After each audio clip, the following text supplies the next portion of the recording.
ज़हीरुद्दीन मोहम्मद बाबर, ये नाम बड़े ही आदर से लिया जाता है। ये नाम मुगल साम्राज्य की ताकत का प्रतीक है। बाबर, जो भारत में सबसे शक्तिशाली साम्राज्यों में से एक के संस्थापक थे, बहुत ही महत्वपूर्ण ऐतिहासिक व्यक्तित्व थे।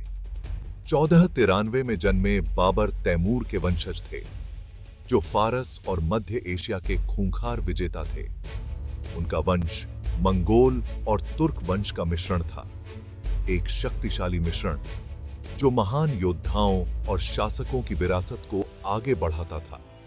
उनका वंश कुलीन था, उनका खानदान विजय के इतिहास में रचा बसा था। उनके पूर्वजों की जीत और उनके द्वारा शासित विशाल प्रदेशों के किस्से ही बाबर के बचपन की कहानियां थीं। लेकिन बाबर की जिंदगी कोई परियों की कहानी नहीं थी। यह संघर्ष, दृढ़ता और दृढ़ संकल्प की गाथा थी। छोटी उम्र से ही उन्हें ऐसे कई चैलेंजेस का सामना करना पड़ा जो किसी कमजोर इंसान को तोड़ कर रख देते। फरगाना के ऊबड़-खाबड़ पहाड़ों से उनकी कहानी शुरू हुई। फरगाना, जो अपने कठिन इलाके और सामरिक महत्व के लिए जाना जाता है, युवा बाबर के लिए एक पालना और परीक्षा दोनों था। फरगाना, जो आज के उज़्बेकिस्तान में एक लैंडलॉक्ड टेरिटोरी है, भारत के आलीशान दरबारों से कोसों दूर था। यह वह जगह थी जहां युवा राजकुमार ने जीवन और नेतृत्व की कठोर वास्तविकताओं को जाना। यह कड़ाके की सर्दी और भीषण गर्मी का देश था, जहां जीना एक रोज की जंग थी। इस एक्सट्रीम क्लाइमेट और रगेड लैंडस्केप ने बाबर में एक दृढ़ता पैदा की जो आने वाले वर्षों में उनके काम आई। मेरे पिता उमर शेख मिर्जा का अचानक निधन हो गया और मुझे मध्य एशियाई राजनीति की विश्वासघाती दुनिया में छोड़ दिया। उनकी मृत्यु मेरे जीवन का टर्निंग पॉइंट थी, जिसने मुझे उस भूमिका में धकेल दिया जिसके लिए मैं शायद ही तैयार था। इतनी कम उम्र में मुझे लीडरशिप की कॉम्प्लेक्सिटीज और पॉलिटिकल अलायंसेस की क्रूर नेचर से जूझना पड़ा। मध्य एशियाई राजनीति की दुनिया बदलती लॉयल्टीज और लगातार खतरों की एक भूल भुलैया थी। हालांकि युवा राजकुमार हार्डशिप से अनजान नहीं था। उन्होंने हर चुनौती का सामना एक ऐसी डिटर्मिनेशन के साथ किया जो उनकी उम्र से कहीं बढ़कर थी। उनके शुरुआती अनुभवों ने उनके चरित्र को आकार दिया। उनमें उद्देश्य की भावना और सफल होने की चाह पैदा की। आखिरकार वह एक तैमूरी थे। उनकी रगों में साहस दौड़ता था, जो उनके पूर्वजों की विरासत थी। उनकी विजयों और उनके द्वारा बनाए गए साम्राज्यों की कहानियां उस महानता की याद दिलाती थीं, जिसे हासिल करने के लिए वह डेस्टिन्ड थे। उनका पालन पोषण, हालांकि प्रिविलेज्ड था, ने उनमें रेजिलियंस की भावना पैदा की, एक दृढ़ संकल्प जिसने उनके जीवन को परिभाषित किया। उन्हें युद्ध और शासन की कलाओं में प्रशिक्षित किया गया था, जो उन्हें आगे आने वाली चुनौतियों के लिए तैयार कर रहा था। उन्हें क्या पता था कि उनका रास्ता अनगिनत लड़ाइयों, विश्वासघातों और जीत से भरा होगा। हर कॉन्फ्लिक्ट, हर विश्वासघात एक सबक था जिसने उनके स्किल्स को निखारा और उनके संकल्प को मजबूत किया। जैसा कि मेरे संस्मरण बाबरनामा बाद में बताएंगे, 12 साल की उम्र में राजा, 15 साल की उम्र में वॉन्डरर, 18 साल की उम्र में सेनापति। ये सिर्फ माइलस्टोन्स नहीं थे, बल्कि ट्रायल्स एंड ट्रिब्यूलेशंस से भरी यात्रा के मार्कर्स थे। ये केवल शब्द नहीं थे, बल्कि आग की उस क्रूसिबल का प्रमाण थे जिसने बाबर को उस व्यक्ति में ढाला जो वह बनने वाला था। उनके संस्मरण उनके शुरुआती संघर्षों और उन्हें आगे बढ़ाने वाली अदम्य भावना का विशद विवरण प्रदान करते हैं। उनके पिता का जाना एक त्रासदी थी, लेकिन इसने उनके दिल में एक आग भी लगा दी। उनके जन्म सिद्ध अधिकार को पुनः प्राप्त करने और इतिहास के पन्नों पर अपना नाम अंकित करने की तीव्र महत्वाकांक्षा। यह महत्वाकांक्षा उन्हें महानता हासिल करने के लिए प्रेरित करेगी, उन बाधाओं को पार करते हुए जो सबसे अनुभवी नेताओं को भी डरा देती। बाबर की शुरुआती लड़ाइयां उनके स्ट्रेटेजिक एक्यूमेन और अपने अनुयायियों के बीच लॉयल्टी को प्रेरित करने की उनकी क्षमता का प्रमाण थी। बाधाओं के बावजूद उन्होंने साहस और चालाकी के संयोजन से अपने सैनिकों का नेतृत्व किया, जिससे उनका सम्मान और समर्पण अर्जित हुआ। उनके लेखन, विशेष रूप से बाबरनामा, उनके दिमाग और उनकी दुनिया में एक अनोखी झलक पेश करते हैं। वे एक ऐसे नेता को प्रकट करते हैं जो न केवल एक योद्धा था, बल्कि मानव स्वभाव का गहन पर्यवेक्षक और एक विचारशील रणनीतिकार भी था। बाबर की विरासत केवल उनके द्वारा जीते गए युद्धों या जीते गए क्षेत्रों में ही नहीं है, बल्कि मुगल साम्राज्य के लिए उन्होंने जो नींव रखी थी उसमें है। उनके दृष्टिकोण और नेतृत्व ने एक ऐसे साम्राज्य के लिए मंच तैयार किया जो सदियों तक कायम रहा, जिसने भारतीय उपमहाद्वीप के इतिहास पर एक अमिट छाप छोड़ी। ज़हीरुद्दीन मोहम्मद बाबर, एक ऐसा नाम जो इतिहास के पन्नों से गूंजता रहता है, एक ऐसा नाम जो एक युवा राजकुमार की अदम्य भावना का प्रतीक है, जो तमाम बाधाओं को पार कर महानता की ओर बढ़ा। समरकंद, मध्य एशिया का गहना, एक ऐसा शहर जिसने समय की कसौटी पर खरा उतरकर साम्राज्यों के उत्थान और पतन और संस्कृतियों के उतार चढ़ाव को देखा है। जगमगाते गुंबदों और लुभावनी वास्तुकला का शहर, संस्कृति और शिक्षा का केंद्र। इसकी गलियां कभी दुनिया के कोने कोने से आए विद्वानों, कवियों और व्यापारियों से भरी रहती थीं, जो इसे विचारों और नवाचारों का संगम बनाती थी। बाबर के लिए यह एक जुनून था। यह शहर सिर्फ एक रणनीतिक गढ़ से कहीं अधिक का प्रतिनिधित्व करता था। यह उनके डेस्टिनी का प्रतीक था, एक ऐसा सपना जिसे उन्होंने अपनी युवावस्था से ही संजोया था। समरकंद तैमूरी गौरव के शिखर का प्रतिनिधित्व करता था, एक ऐसा पुरस्कार जो उनके वंश के योग्य था। यह एक ऐसा शहर था जिस पर उनके पूर्वजों ने कभी शासन किया था, और इसे पुनः प्राप्त करना व्यक्तिगत और पारिवारिक सम्मान का विषय था। वह इससे राह इसे अपना बनाने के लिए किसी भी हद तक जा सकते थे। उनका दृढ़ संकल्प उनके डेस्टिनी में गहरे विश्वास और अपने परिवार की विरासत को बहाल करने के लिए अथक प्रयास से प्रेरित था। उनके शुरुआती साल कैंपेन्स और कॉन्क्वेस्ट्स के भंवर में बीते। मध्य एशिया के उबड़-खाबड़ पहाड़ों से लेकर सिंधु के उपजाऊ मैदानों तक बाबर की यात्रा निरंतर लड़ाइयों और बदलते गठबंधनों से चिह्नित थी। मैं जीत की अदम्य प्यास और अपने पूर्वज तैमूर का सम्मान करने की गहरी इच्छा से प्रेरित होकर अथक संघर्ष करता रहा। हर लड़ाई मेरे अंतिम लक्ष्य के करीब एक कदम थी। हर जीत मेरे संकल्प का प्रमाण थी। मैंने 1497 में समरकंद पर कब्जा करके जीत का स्वाद चखा, लेकिन भाग्य के एक बिटर ट्विस्ट में उसे फिर से खो दिया। शहर मेरी उंगलियों से फिसल गया, लेकिन मेरा दृढ़ संकल्प और मजबूत होता गया। विश्वासघात आम बात थी। गठबंधन रेगिस्तान की रेत की तरह बदलते थे, और बाबर ने खुद को हर तरफ दुश्मनों का सामना करते हुए पाया। राजनीतिक परिदृश्य युद्ध के मैदान जितना ही विश्वासघाती था, जिसमें दोस्त दुश्मन में बदल जाते थे और सहयोगी विरोधी बन जाते थे, फिर भी उन्होंने दृढ़ता दिखाई। हार ने उनके संकल्प को और मजबूत किया। हर असफलता एक कठोर सबक थी।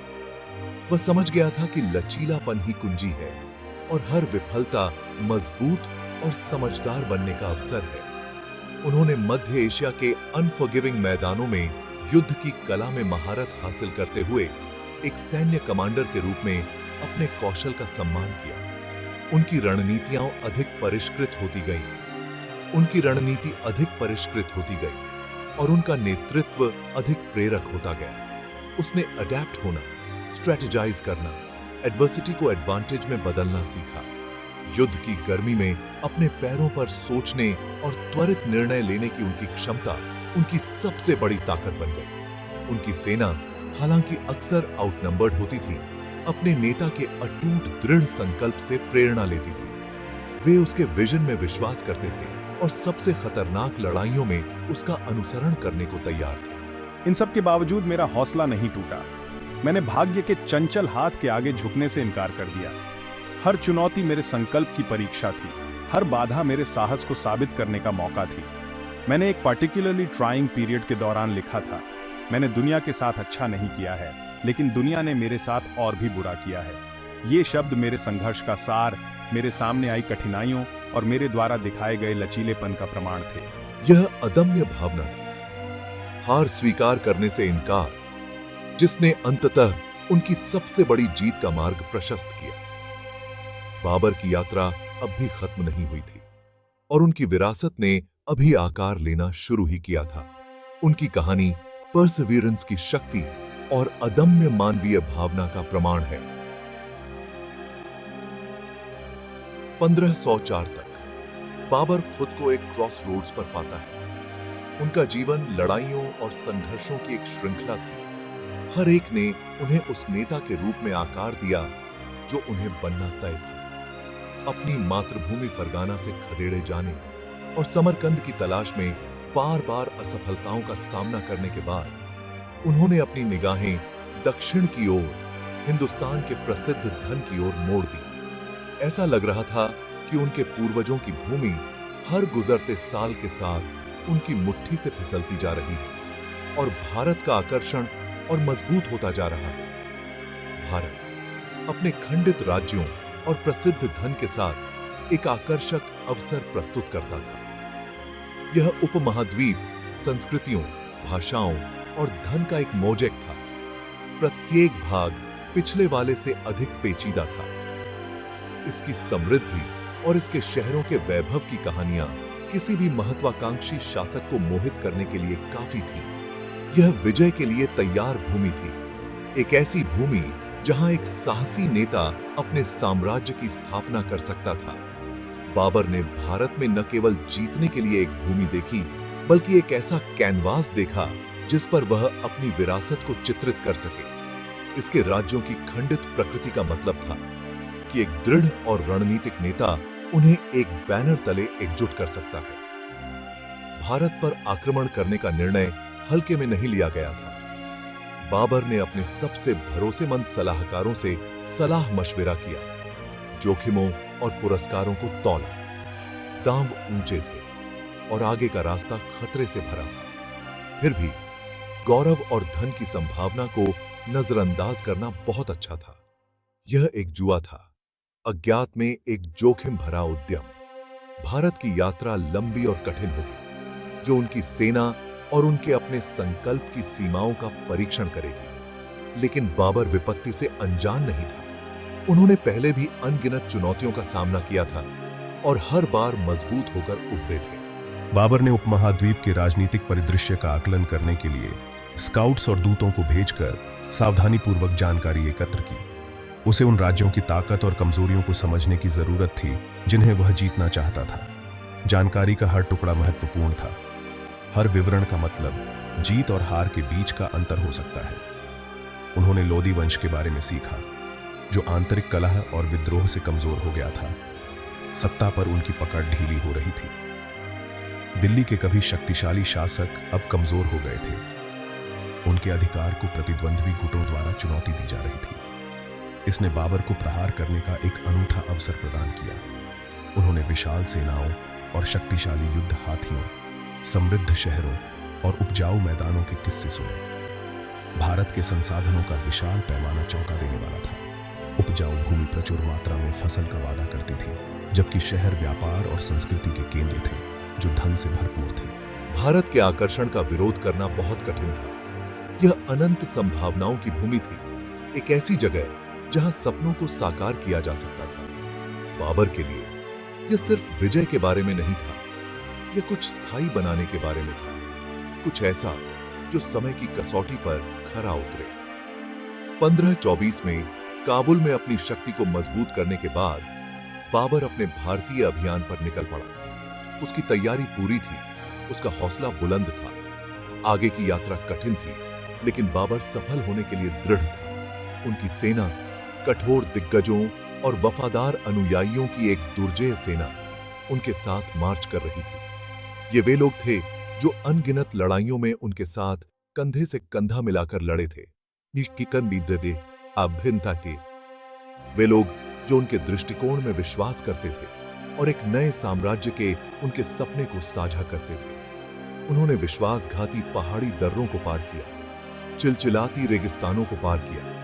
उनकी निगाहें उस इनाम पर टिकी थीं जो उनका इंतजार कर रहा था। यात्रा भीषण थी, उनके धीरज और भावना का परीक्षण कर रही थी, लेकिन हर कदम के साथ वे अपने लक्ष्य के करीब पहुंचते गए।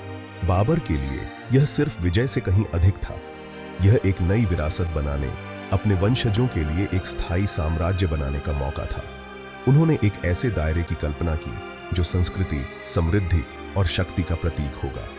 यह एक नई विरासत बनाने, अपने वंशजों के लिए एक स्थायी साम्राज्य बनाने का मौका था। वह भव्य महलों, हलचल भरे बाजारों और एक ऐसे समाज का सपना देखता था जो उसके शासन में फले फूले। इतिहास पर एक अमिट छाप छोड़ने का यही उसका अवसर था। भारत अपने विशाल संसाधनों और रणनीतिक स्थिति के साथ अपने पूर्वजों के सपनों को पूरा करने का मौका देता था। यह उपमहाद्वीप केवल समृद्धि की भूमि नहीं था, यह दुनिया का प्रवेश द्वार था। एक ऐसी जगह जहां व्यापार मार्ग आपस में मिलते थे और संस्कृतियां आपस में मिलती थीं। एक तैमूरी वंश स्थापित करने के लिए जो आने वाली पीढ़ियों तक शासन करेगा। बाबर का दृष्टिकोण भव्य था, उसकी महत्वाकांक्षा असीम थी। उन्होंने एक ऐसी विरासत बनाने की कोशिश की जो स्थायी हो, एक ऐसा वंश जो अपनी उपलब्धियों और इतिहास में योगदान के लिए याद किया जाए।